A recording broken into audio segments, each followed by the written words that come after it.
Today I messed up by offending a Trump supporter. Edit, I don't care who you vote for. Don't be an asshole when the person some stranger voted for is none of your business. I don't go around asking if random people voted for either, then throw a fit about it. People come from all walks of life, culture, creed, and political association. It's none of my damn business what some person I'll probably never meet again does with their vote. I have too much going on in my own life to worry about that, and I'm sure many of you do as well. Edit number 2, clerks have cameras. Forwarded with timestamps of my call during the time of this happening to ACLU and police. I don't care if you believe this or not, just be safe and don't be an asshole to those around you for stupid reasons like this. I was not even at the clerk's office to vote, as I did so by mail a while back. I went there to renew my auto registration, and bailed as soon as I saw the line descending into the staircase. Upon leaving, this guy pulls up in his giant white truck and asks if I voted for Trump. I say hell no, not here for that. Bad move, I guess. He proceeds to drive next to me, screaming that I must live in my mommy's basement, that he's going to get me, you're a effing retard, etc. while following me to my car and trying to cut me off. I'm walking down the road to get to the sidewalk that leads to the side parking area at this point. He waits for me to get into my car, and then several vehicles start following me until I pull up to the police station. I have a pretty recognizable car, so I put up the security/motion cameras that I bought months ago tonight just to be safe once this all blows over.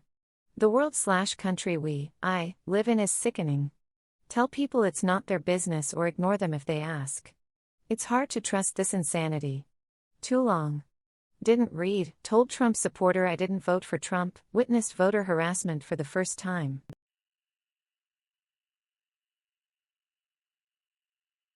Today I messed up by posting to Reddit. Obligatory, this didn't happen today, more like 2 years ago. 2 years ago I was living with my ex and our roommate. We will call him Tony. So Tony comes home one day with his girlfriend Taylor after finding a cat getting thrown out the car window and rescuing it. She picked her up and went to the vet. She has a paralyzed leg and a concussion. She's getting lots of love now. This post ends up getting some traction on Reddit and some upvotes. Taylor, the girlfriend, has a history of being batshit crazy. Screaming and slamming doors during fights and just an overall crazy girlfriend. She is on Reddit herself. She comes to my house and starts slamming doors and screaming at me, threatening to beat me up because I did not mention her in the post.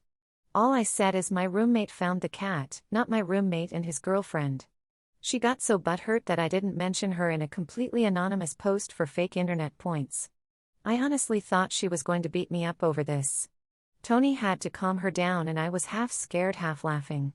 She is much bigger than me and actually works out. So if she did throw a punch I would be down for the count. I've never been in a fight or even close to being in a fight until this day.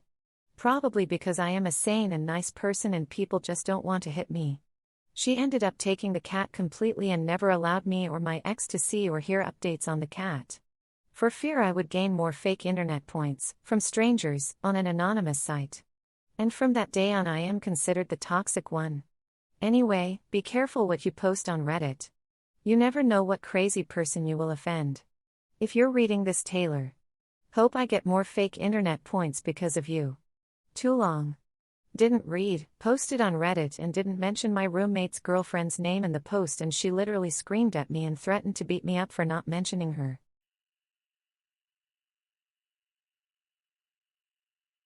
Today I messed up by telling my date's father my intentions with his daughter.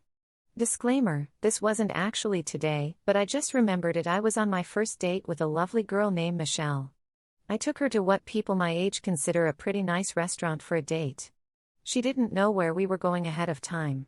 A few minutes after we ordered, her face turned bright red and she told me to hide. I was confused and about to ask why when an older couple approached our table and introduced themselves as Michelle's parents. After some brief, uncomfortable small talk, her father, who had already casually mentioned twice that he was a police officer, each time placing his hand where his gun holster would be, asked me a question I didn't know people still asked. What are your intentions with my daughter? For the record, my intentions were simply to get to know her and maybe start a relationship with her. Unfortunately, the question caught me off guard and I tend to, unfailingly, use humor as a defense mechanism. So I replied, I don't know, officer. I have attention deficit disorder. Michelle and her mother both burst into laughter, but her father was not amused. He dragged my date away, never to be heard from, by me, again. Too long. Didn't read. Date's parents happened to be at the restaurant. Father asks, what are your intentions with my daughter? I tell him I don't know due to my attention deficit disorder. He didn't like it and dragged my date away.